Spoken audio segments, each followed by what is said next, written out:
আমার খুব কষ্ট হলো মমতা ব্যানার্জিকে দেখে কালীঘাটের মন্দিরের চুপচাপ লাইনে দাঁড়িয়ে আছেন, কেউ ডাকছে না, কেউ রাস্তা খালি করছে না, জেনারেল পাবলিক আসছে, উনি সিঁড়ির নিচে দাঁড়িয়ে আছেন। এটা আগে করা উচিত ছিল। ফিরহাদ হাকিম শেষবারের মতো পুরসভা থেকে বেরিয়ে গেলেন নিজের চেয়ারকে প্রণাম করে। নেতাজি সুভাষচন্দ্র চিত্তরঞ্জন দাস যে চেয়ার অলঙ্কৃত করতেন তাতে বসার আমার কোনো অধিকার নেই, এটা উনি যাওয়ার আগে উপলব্ধি করলেন। এতদিন কি উনি মাটিতে বসতেন নাকি ভরতের মতো খড়ম রেখে পুজো করতেন? ড্রামাটা দিদির কাছে শিখেছেন তো। কিছু না বলে চুপচাপ থাকুন, আপনাদেরকে লোকে 15 বছর দেখেছে। চলো, অবশেষে নানা জায়গা ঘুরে অবশেষে বাংলাদেশে পালাতে না পেরে ক্যানিংয়ের মাতচোর সে এনআইএর হাতে ধরা পড়ে গেল কামালগাজীর মোড়ে। দেখুন, এ তো সবে শুরু হয়েছে, তো আপনি গুনতে থাকুন না, ঠক বাঁচতে গাঁ উজাড় হয়ে যাবে। 1-1.5 হাজার লোককে ইমিডিয়েট অ্যারেস্ট করা উচিত, যারা অত্যন্ত অপরাধী, অত্যাচারী, লুটেরা। মানুষের প্রচণ্ড ক্ষোভ আছে এদের বিরুদ্ধে, আর এই জন্য ওদের অ্যারেস্ট করা দরকার আছে। নাহলে কোনো অঘটন ঘটে যায়। মানুষ যেভাবে অ্যাটাক করছে, রাস্তায় ঘিরছে, ধরছে, মারছে, পিটছে, যদি কোনো অঘটন ঘটে যায় সেন ওদের জীবনের স্বার্থে ওদেরকে অ্যারেস্ট করে জেলে রাখা উচিত। বাকি কোর্টে তার মামলা চলবে, প্রমাণ হলে দোষী সে তারা সাজা পাবে, কিন্তু ইমিডিয়েট পুলিশের এদেরকে অ্যারেস্ট করা উচিত। মানুষের ক্ষোভ খুব বাড়ছে, যাদের নিয়ে এত অত্যাচার, যাদের নিয়ে এত অভিযোগ, সেই লোকগুলোকে কাস্টডিতে রাখা উচিত।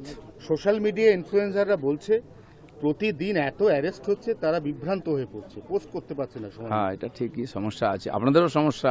কোথায় কোথায় খবর দেখাবেন? খবর টিভি খুললেই দেখি চোরদের মুখ দেখতে হয়। আমি তো ভয় টিভি খুলি না। আর আপনারা এত সুন্দর নিউজ দেখাচ্ছেন, কিন্তু আমরা দেখতে চাইছি না বা পাচ্ছি না। কারণ এই ধরনের লোকেদের বিরুদ্ধে একদিন কমপ্লেন করে এসেছি, তাদেরকে অনেকে চিনত না, তাদের মুখ দেখতে পাচ্ছে। সংবাদ মাধ্যমে যদি এই চোরদের মুখ ভরে যায় সকাল থেকে রাত অবধি, আমাদের পক্ষেও খুব মুশকিল। যারা সংবাদ দেখা, অনেকের একটা নেশা আছে, সারাদিন বিভিন্ন চ্যানেল ঘুরিয়ে ঘুরে দেখেন, তারাও বোর হয়ে যাচ্ছেন। অভিষেক ব্যানার্জির ডানা ছাঁটা হলো। অভিষেক ব্যানার্জিকে সঙ্গে আগলে রাখতে গিয়ে মমতা বন্দ্যোপাধ্যায়ের দল উঠে যাব করছে। এই অবস্থায় দোলা সেন এবং তার সঙ্গে সায়নী ঘোষ, তাদেরকে সহকারীর দায়িত্ব দেওয়া হলো অভিষেকের সঙ্গে। দেখুন, যেটা সম্ভাবনা সবাই বলেছিলেন যে টিপু মানে অখিলেশ বাবু যেটা করেছিলেন সমাজবাদী পার্টি নিয়ে, বাপকেই সরিয়ে দিয়ে দখল করে নিলেন, সবাই ভেবেছিল পশ্চিমবাংলায় সেই ধরনের একটা সিন হবে। কিন্তু মহারাষ্ট্রের সিন দেখতে পেলাম, উত্তরপ্রদেশের সিন হলো না। যা দেখলাম ওদের পার্টিদের কথা শুনে মনে হচ্ছে যে ক্ষোভটা ছোটবাবুর উপরে বেশি। যাই হোক, সবাই এখন অস্তিত্বের সংকটে ভুগছেন, মাথায় ছাতা চাই। কারণ একদিন অনাথ হয়ে যারা রাজনীতি করেছেন, কোথাও কোনো সকালবেলা প্রসাদ চড়াতে হয়, কাউকে ফুল চড়াতে হয়, কাকে চড়াবেন বুঝতে পারছেন না। খুবই সংকটের মধ্যে টিএমসির নেতারা। কিন্তু এটা জেনে রাখুন, মন্দিরই ভেঙে গেছে তো ভগবান কোথায় থাকবেন? ফিরহাদ হাকিম শেষবারের মতো পুরসভা থেকে বেরিয়ে গেলেন নিজের চেয়ারকে প্রণাম করে।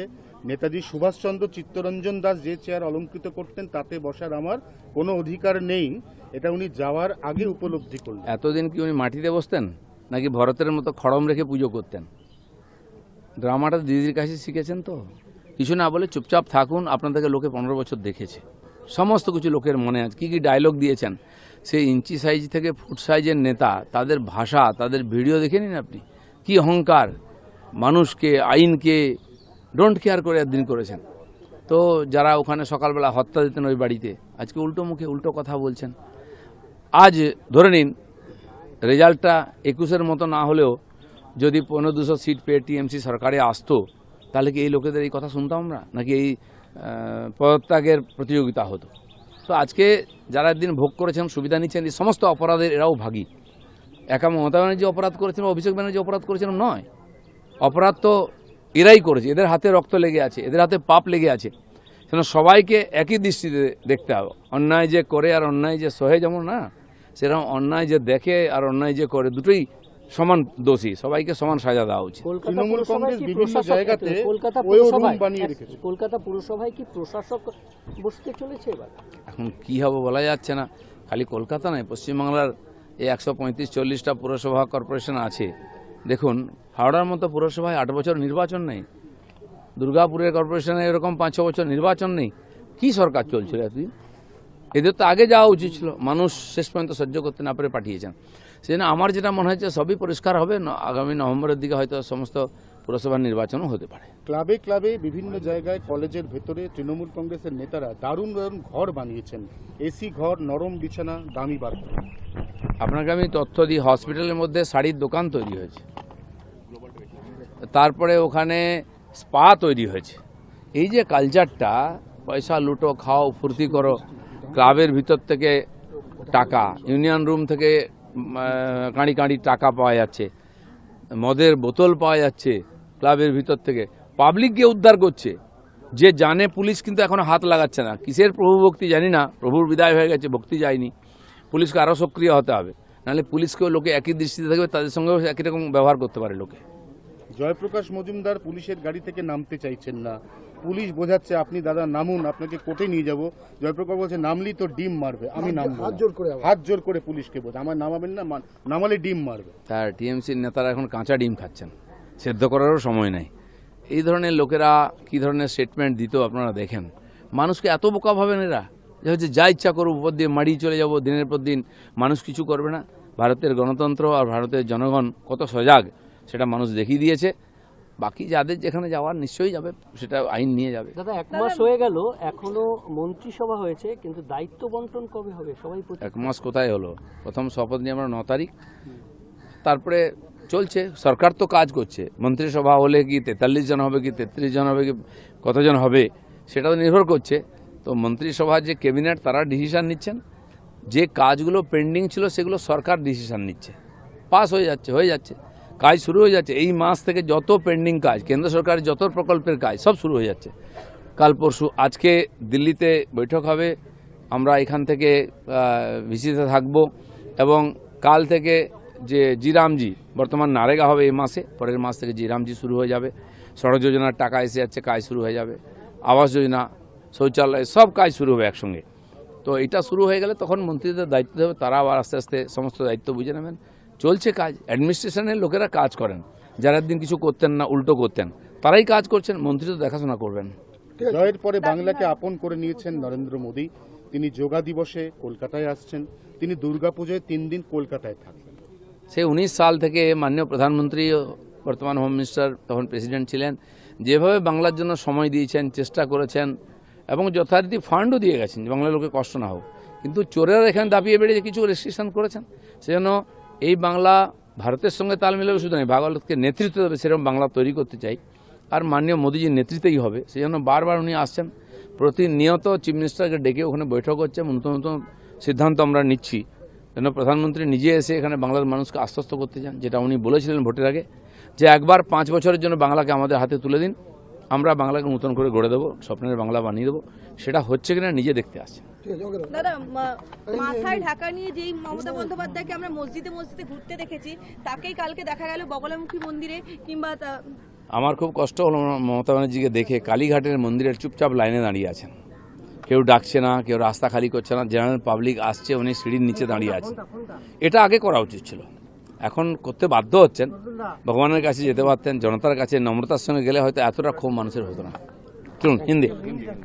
फिराद हकीम ने कल रिजाइन लिया अपने कुर्सी से। उन्होंने कहा कि ये जो गुरुत्वपूर्ण था मुझे काम करने नहीं दिया गया। नहीं, ये जो रिजाइन की सिलसिला होड़ लगी हुई है, कंपटीशन कौन जल्दी पहले देगा, और पहले टिकट के लिए, पद के लिए मारामारी होता था। ऐसा क्या हो गया, सरकार चली गई तो ऊपर से नीचे तो सारे लोग भाग रहे हैं। और आज जो बात वो कर रहे हैं कि नेताजी सुभाष का, चित्तरंजन दास का ये है, इतना साल उन्होंने जो रहे थे वो चेयर में नहीं बैठे, उन्होंने या नीचे खड़ा हो लेके पूजा कर रहे थे क्या? इस प्रकार ड्रामा करने की क्या जरूरत है? और कौन सी आफत आ गया कि आप आपके सारे काउंसिलर हैं कॉर्पोरेशन में, आप भाग क्यों रहे हैं? काम करिए, लोगों ने मैंडेट दिया है, तो जबरदस्ती लोगों से वोट नहीं लेके जीतेंगे, जबरदस्ती राज करेंगे, मौका मिले तो भाग खड़ा हो जाएंगे। राजनीति में ऐसा नहीं चलता है। तृणमूल कांग्रेस का नया जो फॉर्मेशन हुआ है, नया पोस्ट मिला है, अभिषेक बनर्जी के साथ असिस्टेंट दोनों। एक तो तृणमूल कांग्रेस कौन सा है ये भी पहले पक्का होना चाहिए, कौन असली कौन नकली है। तो पार्टी ही ठीक नहीं है तो उसमें पदाधिकारी क्या होगा? अब कितने वाइस प्रेसिडेंट, कितने जनरल सेक्रेटरी है पार्टी में, ममता बनर्जी को भी पता नहीं है।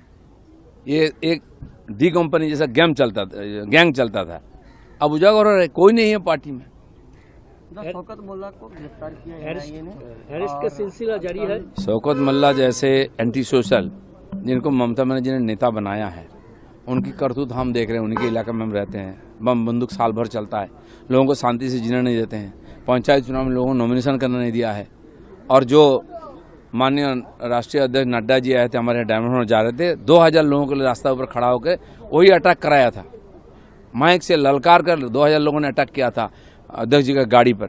ईंटा पत्थर, बुलेट प्रूफ गाड़ी था, इसलिए कुछ नहीं हुआ, नहीं तो कुछ भी हो सकता था। ऐसे लोग, इनको तो जेल में ही रहना चाहिए और कड़ी से कड़ी सजा होना चाहिए।